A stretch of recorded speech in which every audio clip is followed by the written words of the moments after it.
les confinés, coucou les assignés à résidence, coucou les prisonniers, c'est Sandra. Alors aujourd'hui, j'ai envie de vous parler d'un débat qui a eu lieu il y a quelques jours, je ne me souviens plus de la date, je la retrouverai. C'était le 23 mars, c'était le 23 mars 2021, donc Violaine Guérin a été invitée sur le plateau de l'Heure des pros, donc par Pascal Praud. Et j'ai trouvé que c'était super intéressant parce que ça donne, c'est très représentatif de la façon dont sont traitées les personnes qui ont un autre discours sur la crise actuelle, les personnes qui essayent de relativiser les choses, qui essayent de parler de traitement, qui essayent de donner d'autres arguments. Je trouve que ce moment-là, ce moment de télévision, il est très représentatif de ça. Du coup, ce que j'ai fait, c'est que j'ai retranscrit le dialogue qu'il y a eu entre Pascal Praud, Violaine Guérin, Laurent Geoffrin, Charlotte Dornelas et puis deux autres chroniqueurs de l'Heure des pros. Donc j'ai retranscrit, je l'ai mis sur... je mettrai le début en descriptif, mais tout ne tiendra pas, donc il faudra vous reporter à mon blog. Et c'est intéressant de lire, parce qu'en fait, quand on écoute les gens parler, il y a des petites choses qui nous échappent, mais alors quand on retranscrit, ça donne une autre perspective, et ça peut être très intéressant, parce qu'on va repérer des subtilités. Moi, la première fois que j'ai écouté cet échange, il y a un moment où ça m'a énervée parce que j'ai trouvé que Pascal Praud avait une façon de parler à Violaine Guérin qui était hyper violente à un moment de l'entretien. En fait, il lui dit quasiment de se taire, quoi, sur un ton. Il élève la voix, il lui parle avec beaucoup d'agressivité. L'idée aussi que je voulais partager avec vous, c'est que le problème actuel dans la télévision mainstream, c'est quoi? C'est que finalement, on a l'impression qu'il y a surtout trois journalistes, entre guillemets, je mets des guillemets parce que pour moi ce ne sont pas des journalistes, enfin c'est pas la définition que je donnerais aux journalistes. Pour moi un journaliste c'est quelqu'un qui sait interviewer les gens, donc qui sait écouter leurs réponses aux questions qu'ils posent, c'est quelqu'un qui est respectueux de la personne qu'il a en face de lui, c'est quelqu'un qui s'est informé, qui s'est renseigné, c'est quelqu'un qui est neutre, enfin qui essaie d'être neutre, même si être neutre c'est pas forcément évident. Voilà, donc pour moi un journaliste c'est ça. Et ces personnes-là ne sont pas des journalistes au sens où moi j'entends ce que c'est que d'être un journaliste. Donc du coup les trois personnes qui nous font croire en quelque sorte et qu'elles ont une vision, comment dire, qu'elles laissent la parole à tout le monde sur la crise, c'est Cyril Hanouna, Jean-Marc Morandini et Pascal Praud. Ce sont les trois journalistes, donc avec des grosses guillemets, qui donnent la parole à des dissidents, on va dire, puisque de toute façon, à partir du moment où on a une autre façon d'interpréter, de comprendre ce qui se passe, on est considéré comme un dissident, enfin on a tout de suite des mots qui nous sont accolés. Et donc effectivement, il donne la parole à des personnes comme ça. Mais en fait, pour moi, finalement, c'est les jeux du cirque, en fait. C'est pas, comment dire, c'est pas une approche intelligente. Les trois quarts du temps, t'as une personne qui va être justement cette personne dissidente qui va être là sur le plateau, qui va être en Zoom. Et toutes les autres personnes vont être contre elle, en fait. Donc ça, c'est le principe de l'émission d'Hanouna, par exemple, où les chroniqueurs, en général, ce sont des personnes qui sont pas là pour avoir une approche intelligente, pour essayer de peser le pour et les contre, pour être dans l'écoute, dans la compréhension des choses. Non, c'est le fight, en fait. On est dans le fight, on est dans les jeux du cirque, en fait. C'est les jeux du cirque. Donc, tu as une personne qui est invitée là, soi-disant, parce que dans l'émission, on donne la parole à tout le monde, on écoute tout le monde, mais en fait, c'est pas du tout ça. Bon, je reviens sur le débat Pascal Praud, Violaine Guérin. Donc comme je vous disais, j'ai retranscrit, donc je vais essayer de... Bon, je vais pas tout vous lire, évidemment, ça va être fastidieux, mais je vais vous lire juste le début pour mettre en contexte. En fait, Pascal Praud a invité Violaine Guérin parce qu'un de ses chroniqueurs, Yvan Rioufol, lui a dit à un moment donné que effectivement il y avait des traitements et qu'il fallait parler des traitements. Donc Pascal Praud, voilà comment ça commence. Alors, Pascal Pro, vous m'avez interpellé sur Twitter hier soir parce que j'étais avec Yvan Rioufol qui disait qu'il y a des médicaments pour soigner le Covid-19 et on cite toujours dans ces cas-là l'hydro, donc il y a Charlotte Dornelas qui complète, cyclorocline, parce que soi-disant Pascal Pro ne se rappelle plus du mot. Pascal Pro, et il ajoute et l'ivermectine. C'est bien cela, je ne dis pas de bêtises? Donc j'ai dit à Yvan Rioufol, ça ne marche pas vos médicaments, puisque Robert Sebag, qui est de la Salpêtrière, qui était là hier matin, ça ne marche pas, et il le disait aussi, et Madame Guérin a dit, et j'ai terminé avec Yvan Rioufol en disant, si vous connaissez des médecins qui prescrivent et que ça marche, amenez-les-moi. Et elle m'a interpellée sur Twitter, Madame Violaine Guérin. Donc, c'est toujours dangereux d'expliquer qu'il y aurait des médicaments qui marchent, qu'on ne les prescrit pas parce qu'on entre dans une phase un peu complotiste, même si ce mot est aujourd'hui mis à toutes les sauces. Donc, je voulais connaître votre point de vue. Est-ce que selon vous, il y a des médicaments qui soignent la Covid-19? Bonjour. Bon, ben, je vous ai retranscrit, hein, donc un dialogue, c'est toujours un peu... Enfin, quand quelqu'un s'exprime, il y a toujours un peu... c'est pas toujours... évident parce qu'il y a une voilà, quand on parle, il y a des fois on a l'impression d'un peu d'incohérence, mais bon, c'est voilà, donc j'ai retranscrit ce qu'il dit. Et en fait, ce qui m'a frappé, c'est que donc c'est son chroniqueur Yvan Rioufol qui l'incite à inviter des médecins pour parler de ce sujet-là, et comme par hasard, Yvan Rioufol ce jour-là il n'est pas sur le plateau télé, donc je me suis dit alors est-ce que c'est un hasard du calendrier, est-ce que c'est voulu? En tout cas, elle se retrouve finalement, même si après le long de l'émission, il y aura des personnes qui seront plus alliées, mais finalement, elle ne se retrouve pas avec une personne qui pourrait justement aller dans son sens, ajouter de l'eau au moulin et puis défendre ce point de vue-là. Donc, je trouvais que c'était un petit peu... Enfin, j'ai pas compris, quoi. Et pourquoi le chroniqueur, justement, qui voulait qu'il y ait ce genre d'intervention n'est pas sur le plateau.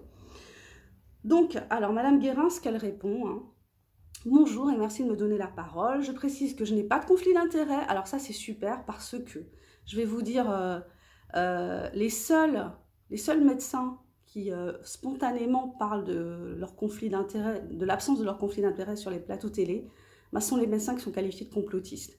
Donc Violaine Guérin, Louis Fouché, le professeur Perron. C'est très rare en fait que les autres, voilà, ils sont sollicités, ils vont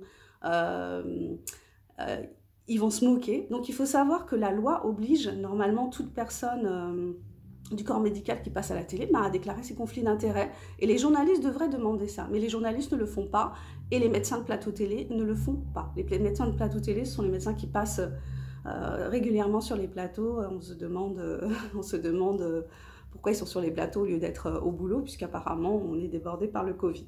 Donc je reviens au texte. Donc Violaine Guérin dit « Bonjour et merci de me donner la parole. Je précise que je n'ai pas de conflit d'intérêt. Oui, il y a des traitements qui existent et qui sont pratiqués par un grand nombre de médecins libéraux en phase précoce, c'est-à-dire dès les premiers symptômes. Et vous avez cité l'hydroxychloroquine, vous avez cité l'ivermectine, que beaucoup d'entre nous actuellement utilisent suite à la publication à de nombreuses publications internationales qui montrent une efficacité en association avec la doxycycline, par exemple, et nous sommes extrêmement nombreux à avoir cette expérience. C'est très important, donc elle passe un peu... j'ai l'impression que comme elle n'a pas beaucoup d'espace de parole médiatique, là elle a un peu sauté sur l'occasion et elle va parler du coup d'autres sujets qui sont reliés. Donc là elle va dire c'est très important d'arrêter de parler de cas, parce qu'effectivement on parle de cas et on ne parle pas de personnes malades. Il faut parler de malades. Les tests PCR en particulier ont dépisté beaucoup trop de faux positifs. Et ce qu'il est important de retenir, c'est qu'un patient qui a des symptômes doit valider son circuit médical comme il le fait d'habitude, c'est-à-dire appeler son médecin, et c'est le médecin qui doit l'examiner, en particulier sur le plan pulmonaire, parce que vous avez compris depuis 1 an que les complications pulmonaires sont extrêmement dangereuses potentiellement, et ce que nous observons, et là, ce sont des milliers de médecins qui témoignent à travers moi, donc Violaine Guérin, puisque nous représentons plus de 30 000 médecins français. Donc ce qu'il faut savoir sur Violaine Guérin, c'est qu'elle a créé un collectif, elle a participé à la création d'un collectif qui s'appelle « Laissons les médecins prescrire », au moment où justement les médecins ont eu interdiction de prescrire l'hydroxychloroquine. Donc, interdiction de soigner les patients en fait, de la Covid de manière précoce. Voilà, donc cette interdiction, elle a été levée, mais ce qui se passe, d'après ce que j'ai compris, c'est que malgré tout, quand un médecin fait une ordonnance pour traiter le Covid de manière précoce et que la personne va chez le pharmacien, ben le pharmacien peut faire un signalement à l'ordre des médecins sur le type de médicament que le médecin a prescrit. Donc, il y a encore, même s'il n'y a plus cette interdiction, ben, il y a encore une particularité française qui consiste à mettre en doute le fait qu'il y ait des traitements précoces contre le Covid. Voilà.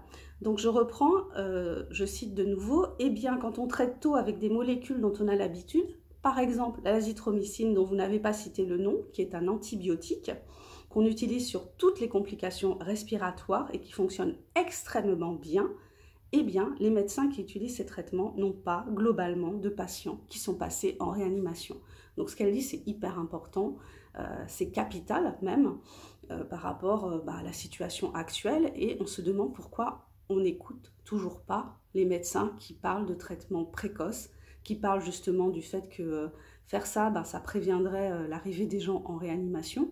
Donc il y a une espèce d'omerta là-dessus qui se poursuit. Un an après, on en est toujours au même point finalement. Alors, la réponse de Pascal Praud.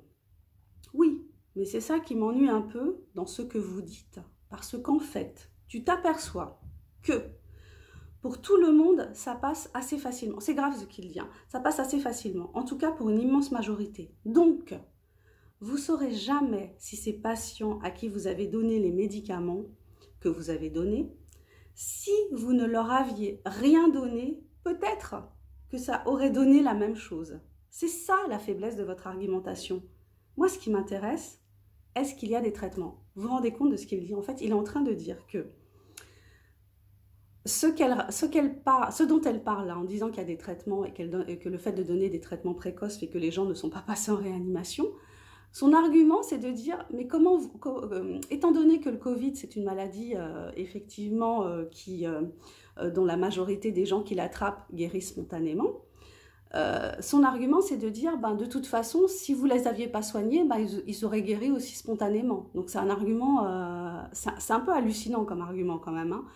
Je me souviens que au tout début de la crise, là, quand il y a des personnes qui ont commencé à se soigner à l'hydroxychloroquine, des personnes célèbres, hein, je ne sais pas si vous vous souvenez, il y avait Estrosi, une femme aussi qui était du gouvernement, enfin pas du gouvernement, mais une députée qui s'était aussi soignée à l'hydroxychloroquine. Et elle avait eu, je me souviens, sur un plateau, on lui avait fait la même réponse. Comment vous savez que c'est ça qui vous a soigné? Si ça se trouve, vous n'auriez rien pris, vous auriez guéri. Mais on parle du Covid depuis un an, on nous empêche de vivre à cause de cette maladie, on nous dit que c'est une maladie grave. Et là, il est en train de dire, mais de toute façon, si vous n'aviez pas soigné les gens, si ça se trouve, ils auraient guéri tout seuls. Donc là, je trouve que c'est planant quoi, d'entendre ça, c'est un truc, je trouve ça délirant. Donc elle essaye de répondre. Donc Pascal Praud continue, moi ce qui m'intéresse, est-ce qu'il y a des traitements lorsque vous allez mal? Parce que vous dites c'est au début. Vous sous-entendez que si on le mettait au début, tout le monde irait bien. Après, c'est ça au fond, le fond. C'est formulé un peu bizarre. Non, donc elle répond, non, je peux vous dire. C'est ça la conclusion au fond, répond Pascal Praud. Si tout le monde prenait ses médicaments au début, on n'irait pas dans des cas graves. Et ça, et elle essaye de répondre, je peux vous dire, et lui, oui. Et elle dit, je peux vous dire que la semaine dernière, j'ai traité avec un petit peu de retard, malheureusement pour 2 personnes en particulier, un diabétique dont on avait on lui avait préconisé Doliprane à la maison et qui finalement est venu me voir avec 39 de fièvre. Je peux vous dire que j'ai utilisé un des protocoles dont je vous parle et que ce monsieur, en 48 heures, a été vraiment, son état clinique a été transformé. Voilà. Donc, elle argumente, elle a des exemples, elle en a plein, il y a plein de médecins qui ont ces genres d'exemples-là, mais lui, voilà, on est toujours dans ce truc, il n'y a pas d'études, donc Geoffrin va dire il n'y a pas d'études, et puis Violaine Guérin, elle va expliquer qu'au contraire, il y a des études, donc elle va argumenter, elle va donner toujours les mêmes arguments que ceux qui défendent les traitements donnent depuis un an, et puis on refuse de les écouter. Il y a un autre point important qu'elle évoque à un moment. Les journalistes manquent de curiosité. C'est-à-dire qu'il y a un moment où Geoffrin dit que oui, il a cherché pour l'hydroxychloroquine et est tombé sur des études qui disaient que ça ne marchait pas. Donc elle lui dit qu'il fait mal sa bibliographie, qu'il devrait être plus curieux. Et bon, bah, lui, évidemment, il est touché dans son orgueil, donc il répond un petit peu agressivement. Et puis après, il y a un truc super intéressant dont elle va parler, c'est qu'elle a reçu un mail, donc un mail de l'autorité de santé, qui dit que désormais les médecins ont interdiction de signer des arrêts de travail, le premier arrêt de travail concernant le Covid, et que les personnes qui ont passé un test et qui doivent être arrêtées par rapport à ce motif-là, doivent le faire directement sur amélie.fr. Donc Pascal Praud va remettre sa parole en question, donc elle lui envoie le mail, et puis lui, finalement il s'aperçoit qu'elle a raison, mais en fait, ça donne une idée du fonctionnement en fait, du cerveau un peu de cette personne, un cerveau un peu tortueux, je dirais, parce qu'il a très bien compris ce qu'elle lui a dit. Il va même le reformuler à un moment. Voilà, donc elle dit, Violaine Guérin dit « En tant que journaliste, j'aimerais bien par exemple que vous sachiez cette semaine que la médecine libérale a reçu de la Direction générale de la santé un mail. Nous interdisons de prescrire des arrêts de travail aux personnes souffrant de Covid. Ça, c'est quelque chose de tout à fait curieux et anormal, et on enchaîne ce genre de choses extrêmement bizarres. » Donc Pascal Praud l'interrompt. « Attendez, vous pouvez répéter parce que ça n'est pas possible. Vous n'avez pas le droit de prescrire un arrêt de travail à des gens qui souffriraient du Covid. » Donc vous voyez, il reformule. Hein. Donc nous avons reçu un mail cette semaine de la direction, répond Violaine Guérin. Donc Pascal Praud dit « Mais c'est pas possible, Madame Guérin, c'est évidemment pas possible ce que vous dites. » Donc lui, c'est toujours comme ça, la personne, elle dit n'importe quoi. Voilà, donc bon, bah c'est son travail d'amuseur en fait, hein, de journaliste amuseur, pas vraiment sérieux, sur des questions importantes et qui est un peu ce travail de dénigrement de l'invité quelque part pour faire de l'audience. Enfin, moi je vois ça comme ça en tout cas. Il reçoit le mail effectivement de Violaine Guérin. Alors, elle m'a montré le mail qu'elle a reçu. Alors évidemment, c'est pas toujours facile de décrypter ce qu'elle disait, comme si elle parlait chinois, quoi. Je veux dire, vous allez regarder la vidéo, ce qu'elle dit, c'est extrêmement clair. Hein, c'est pas, elle s'exprime bien, elle n'a pas de problème d'élocution, tout est très très clair. Hein. C'est pas toujours facile de décrypter ce qu'elle disait. Le ministère propose que nous ne puissions pas faire d'arrêt maladie. Alors c'est un peu plus compliqué, d'après ce que je comprends. Non, c'est pas plus compliqué. Dans le cadre de l'épidémie de Covid-19, les arrêts de travail font l'objet d'un régime dérogatoire. Bon, voyez, dérogatoire, c'est plus complexe que ce que vous disiez, permettant de lever le délai de carence et de faire bénéficier l'assuré d'un maintien de salaire par l'employeur. Pour garantir ces conditions, les arrêts de travail initiaux ne doivent pas être prescrits par les médecins de ville. Ils sont établis par les plateformes de contact tracking de l'assurance maladie ou demandés par des assurances eux-mêmes, par les assurés eux-mêmes sur déclareamélie.fr ou des sites dédiés de la MSA. Il vous est donc demandé de ne pas établir d'arrêt de travail lié à la Covid-19, excepté pour prolonger un arrêt de travail établi par l'assurance maladie. Mais moi, j'essaie de le décoder, ça veut dire quoi? C'est l'assurance maladie qui prend le... Voilà, genre le mec, il n'a pas compris alors qu'il a carrément compris, quoi. Faut pas nous prendre pour des débiles, hein. Donc il y a un chroniqueur qui dit, ça veut dire que si je comprends bien, que ce n'est pas le médecin qui prescrit l'arrêt de travail, mais c'est un autre circuit qui prescrit l'arrêt de travail. Et Pascal Praud, il pose une question qui me paraît hallucinante. Il demande qu'est-ce que ça change? Et qu'est-ce que ça change? Donc en fait, pour lui, quel est le rôle du médecin en fait? Pour moi, un médecin, on est en train de parler du Covid, le Covid c'est grave, si on a des problèmes de diabète, si on a des problèmes respiratoires, si on a des maladies qui peuvent faire qu'on va avoir des problèmes respiratoires et qu'on risque de mourir du Covid, si on est très âgé, il est évident que faudrait qu'on soit pris en charge par un médecin. Il faudrait qu'on aille voir son médecin dès le départ pour que le médecin voit ce qu'il peut faire pour que justement ça ne dégénère pas. Et lui, il dit, qu'est-ce que ça change? Donc il dit, à un moment il dit, mais oui, mais qu'est-ce que ça change? Qu'est-ce que ça enlève au médecin? Le médecin, il est là pour soigner, à la limite, il n'est pas là pour faire une prescription pour un arrêt de travail. Si ce qui est important pour le salarié, c'est que l'arrêt de travail Donc Violaine Guérin, elle essaye désespérément de reprendre la parole. Et à un moment, elle arrive enfin à expliquer, ce qui paraît logique pour toute personne qui a déjà été arrêtée dans le cadre d'un arrêt de travail. Écoutez-moi, un arrêt de travail, c'est justifié par une ITT, par des symptômes, par des signes cliniques. Aujourd'hui, on est dans un circuit, c'est exactement les mêmes dysfonctionnements que le circuit où on vous dit « restez chez vous », où vous n'êtes pas examiné, où c'est précisément parce que vous n'êtes pas examiné. On ne va pas pouvoir dépister les complications qui font que vous risquez de passer en réa. C'est clair, c'est clair. Donc, ouais, je comprends pas. Donc, il y a un bug dans le cerveau de Pascal Praud, apparemment. Et là, il lui dit, donc elle est très claire, hein, moi je trouve qu'elle est hyper claire. Et lui, il lui répond, Madame Guérin, pardonnez-moi, mais vous répondez à côté, donc je ne suis pas content. Alors là, on a l'impression qu'il y a une espèce de rapport de prof à élève. Voilà, quand je vous dis que c'est pas des journalistes, c'est des gens. Je crois qu'il était journaliste sportif à la base. C'est des gens. Je sais pas, on ne sait pas trop comment ils sont arrivés. Enfin, je sais pas comment ils sont arrivés là, à en arriver à traiter de sujets de société, de sujets hyper graves, et puis d'une façon aussi avec une certaine.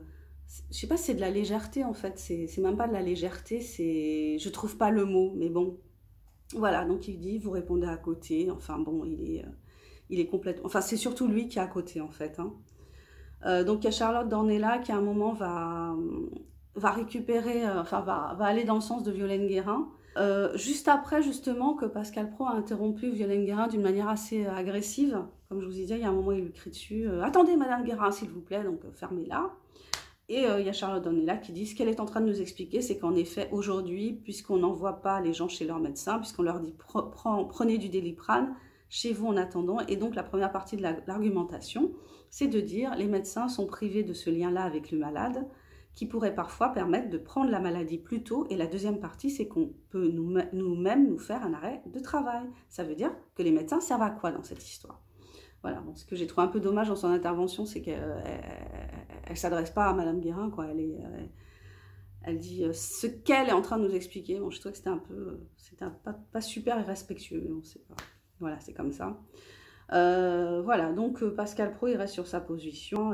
Violaine Guérin, elle explique que c'est du grand n'importe quoi. Bon, voilà. Bon, en tout cas, elle a eu un peu la parole, la possibilité de s'exprimer sur des sujets qui sont quand même super importants. Bon, c'est capital, la façon dont les gens sont traités.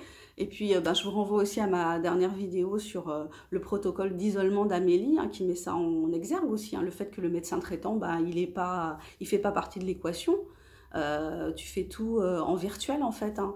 Voilà, enfin, tu fais tout en virtuel. Voilà, tu fais ton test, après tu vas sur l'application et puis bam, tu te prescris ton arrêt de travail. Et tu restes isolé. Le soin, c'est l'isolement. Dans le protocole d'Amélie, on parle même pas de prendre du Doliprane. Donc voilà, c'est grave en fait ce qui se passe, c'est-à-dire qu'on considère, on nous enferme depuis des mois, on nous terrorise par rapport à cette maladie, et quand on fouille un peu, en fait, on s'aperçoit que les personnes malades sont livrées à elles-mêmes en fait, parce que être isolé, c'est pas être soigné.